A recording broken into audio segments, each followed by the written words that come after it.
Hi there, my name's Mark and I'm leading your session today for this half an hour or so. Sorry I can't be with you in person, had another thing that I was speaking at almost exactly the same time, so I'm sorry I can't be there, but it's a real joy to be able to record something beforehand and send it to you. It also helps overcome some of the things that can happen with technology for me as well. Look, I'm going to share my screen with you, tell you a bit about what I'm talking about with moral injury and where I'm coming from, and hopefully get to a position where you can feel like you have a new hope and a new direction that you can be doing things in life if things have been going tough for you. Today I'm going to be speaking about moral injury, meaning, purpose, justice and forgiveness. Now I've shared a screen with you there with a very powerful image. I've lived and worked in first responder communities for quite some time. This is an image here by Canadian artist and firefighter Daniel Sundale. This is called Sanctuary Trauma. And it spoke really powerfully to me. He writes about this particular image. The firefighter in this image is doing his best to manage the flame of his post-traumatic stress. Often it takes all that he has to do that and maintain the appearance of a healthy and capable emergency worker. It's the controllable and non-traumatic stresses that may be the catalyst that breaks everything for emergency workers and causes us to fall apart. This secondary trauma can be more damaging than a primary trauma and can be a better predictor of long-term disability. So maybe we should start focusing on how we support our public safety personnel instead of being so myopic in our views of what causes the trauma in the first place. And I think I agree with Daniel because what he has said and what he's put in this image really powerfully resonates with what I'm finding in my research. My research is into moral injury. So maybe I'm going to just share with you a little bit about who I am and where I'm from.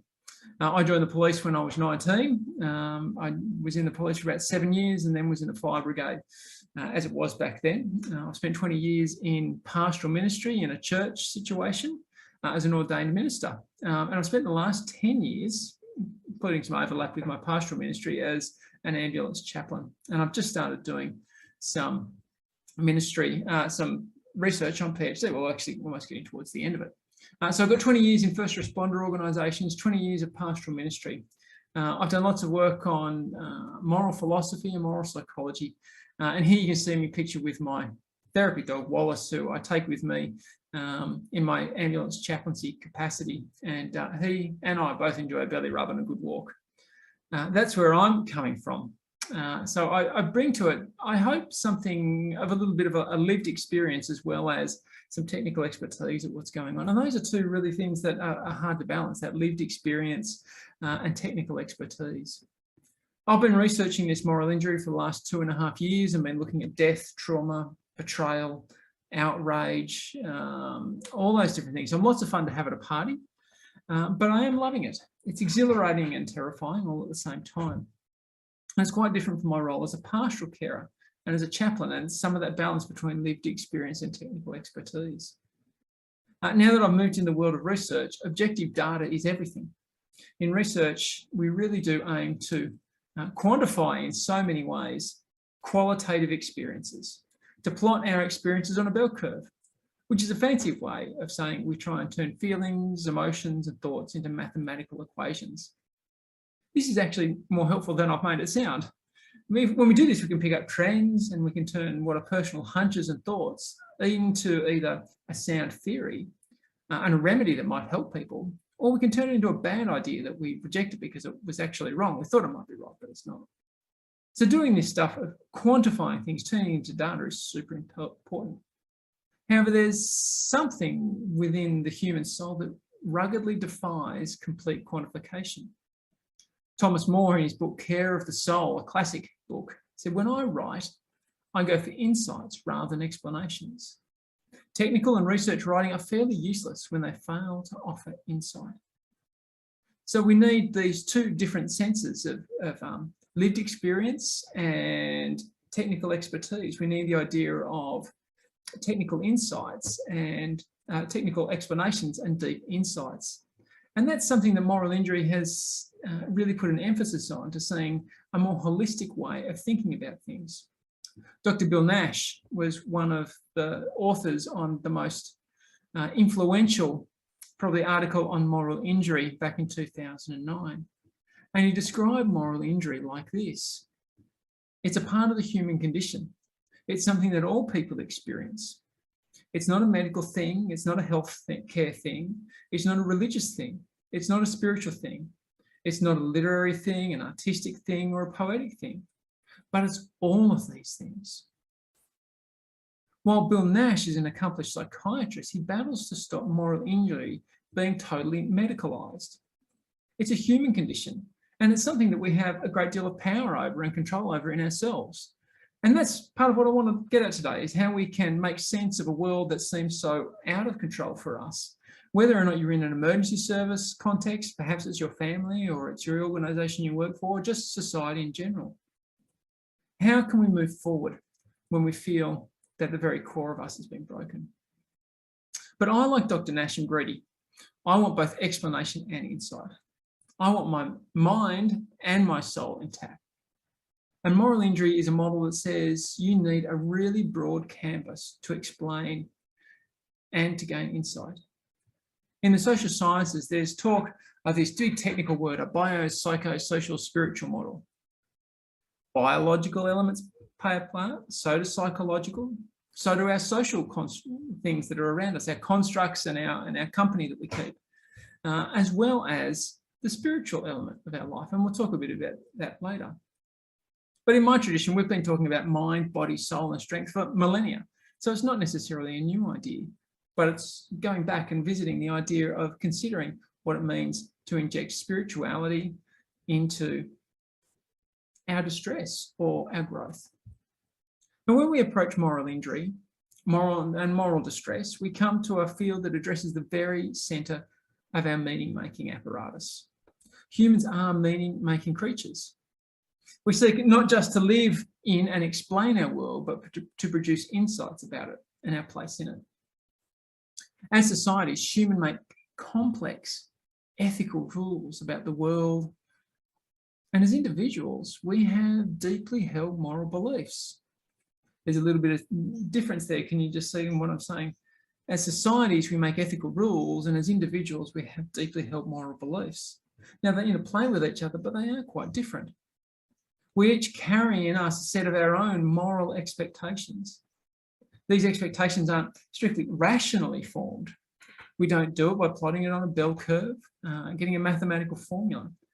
They're what Jonathan Haidt, a moral psychologist, called intuitively formed. We form them not by argument or by reference to a set number of criteria, but through our heritage, through our genes, through our family, our culture, all these things that have made us us. So they're intuitive, and when we sort of bring them in, they're part of us. They're also intrinsic.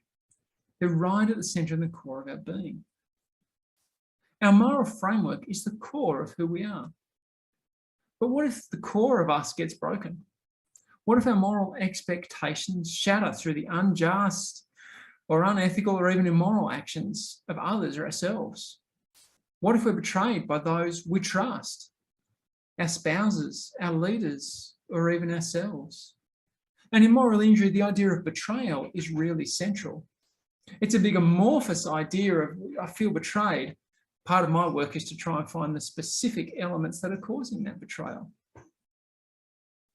But what if the way we thought the world should work turns out to be wrong? Well, the answer to that, I think, is we suffer great harm. All of our certainties, all of our anchors in life have given way, and we come adrift in a world of uncertainties, and we don't know where to turn. Today, there's a short window of opportunity for me to discuss three things to help us unpack moral pain and how we might reorient ourselves and find safe harbour should we be cut adrift. So these three things are: I want to discuss meaning and purpose. I want to discuss justice and what that looks like, and how we might, when justice isn't done, find a place of forgiveness. And that may seem harsh to you if you've had terrible things done to you. But I want to discuss and start to at least start to unpack what forgiveness might look like. And as we go, there's a few different images, because betrayal is a central theme that goes on in the art world.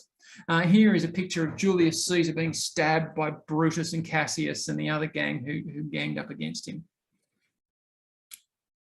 Betrayal is one of the deepest and most serious elements that happen to us. And it needs some unpacking. So I want to define some things first about moral injury, because we're all talking about moral injury today, but it's important for each of us just so that we can say actually what we're doing and where we're coming from. I look at moral injury through two founding definitions, if you like, from two different authors. The first is from Jonathan Shea.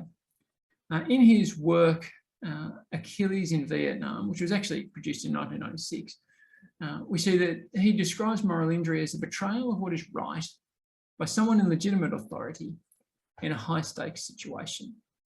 You can see those three elements there, that element of betrayal. And here I've put the picture of Judas betraying Jesus and betraying him with a kiss, that juxtaposition of a show of affection with a show of betrayal. And it so often comes like that, isn't it? You know, there's one thing an enemy can never do to you, and that's betray you. But here there is what's called an other-focused element of moral injury, when someone else betrays you, when it's someone acting on you. The second definition that has become really important, and you may have heard, is the lasting psychological, biological, spiritual, behavioural and social impact of perpetrating, failing to prevent or bearing witness to acts that transgress deeply held moral beliefs. Now, there's some things that are really worth looking at in this. You can see that multifaceted, remember that biopsychosocial stuff that I talked about is really inherent here. And particularly the spiritual element is something new from PTSD. You notice here, though, it's more self-focused when we do something, when we perpetrate something, when we fail to do the right thing.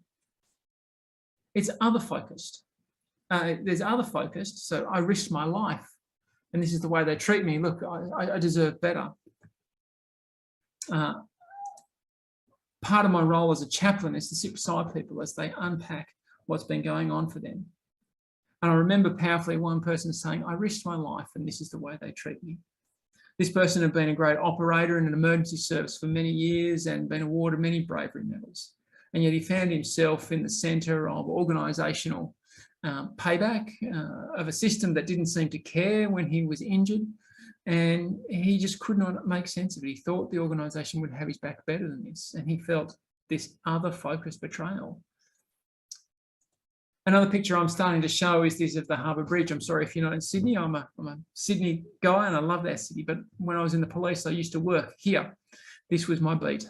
And three events at this Harbour Bridge define a little bit what some of the wrestles are in self-moral injury.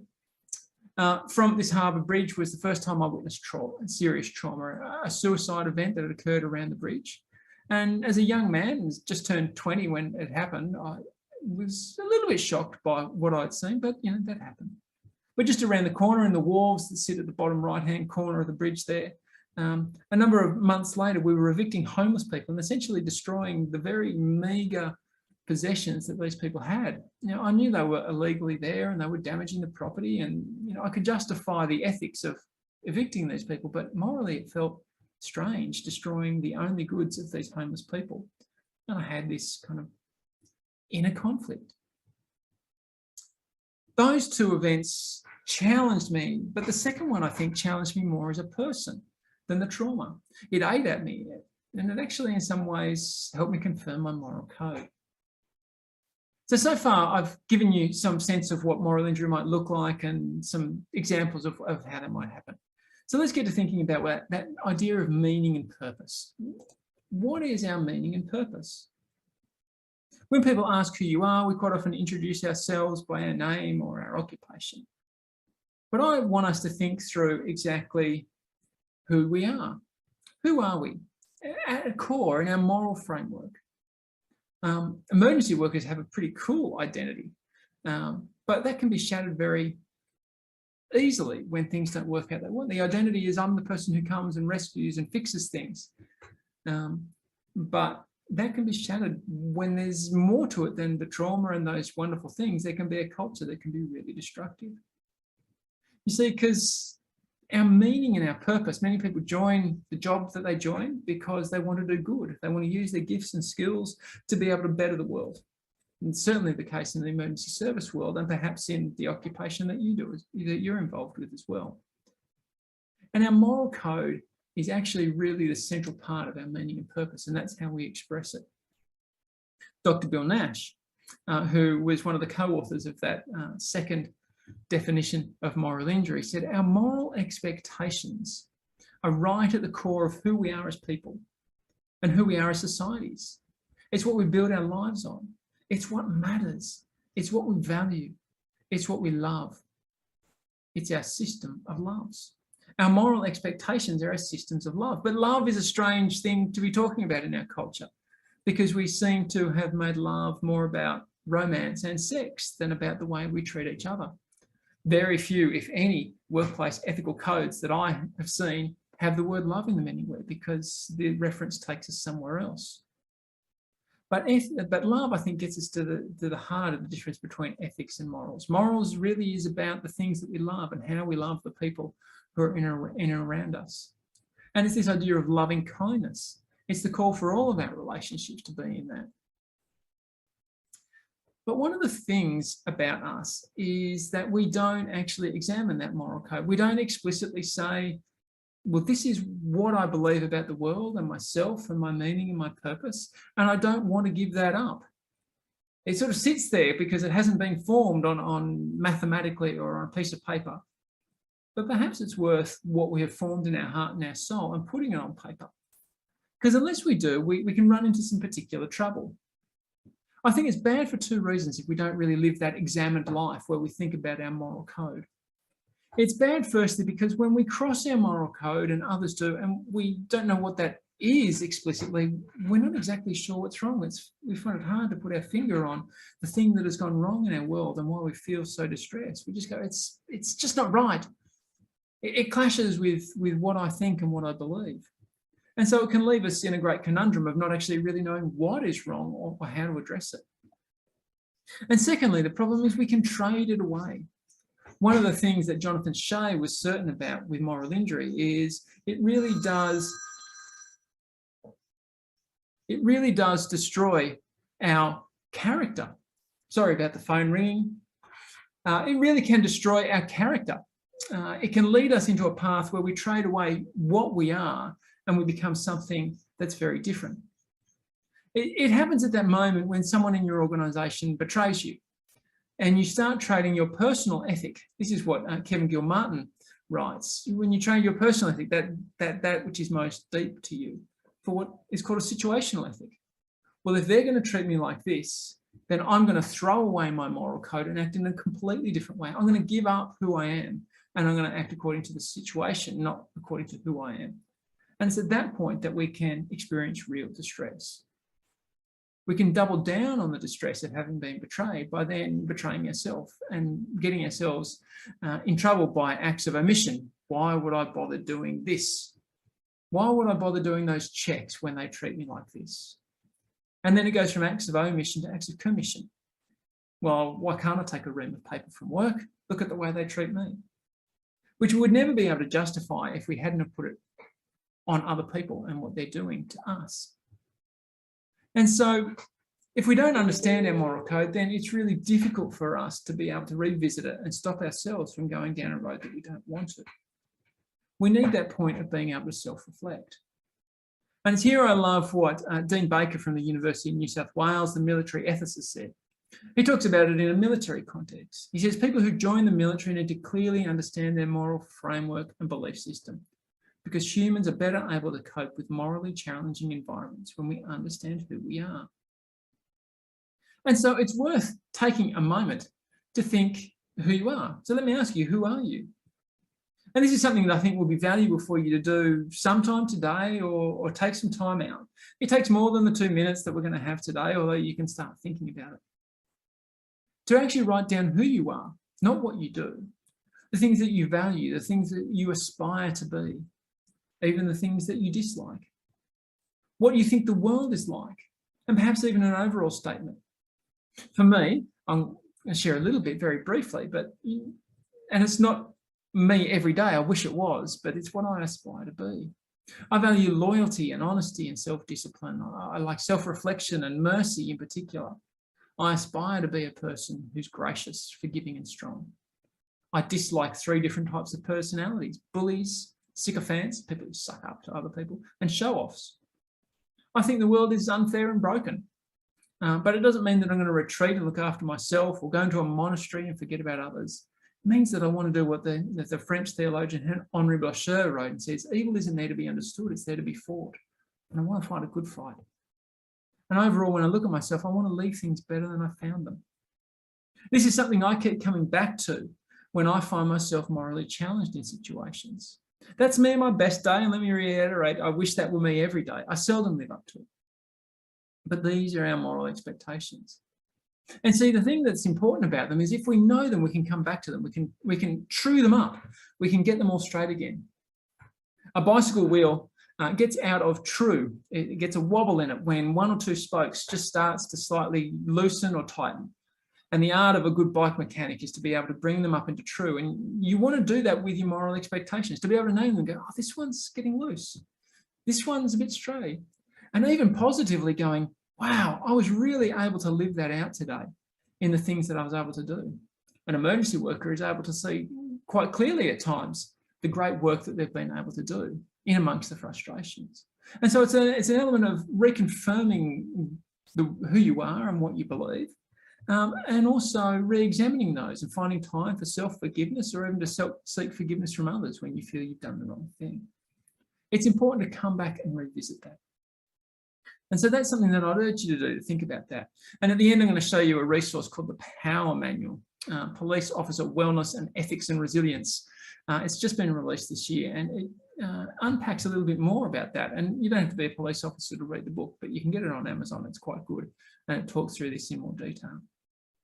Now, what I want to do in our last bit of time that we've got with us for now is just two elements.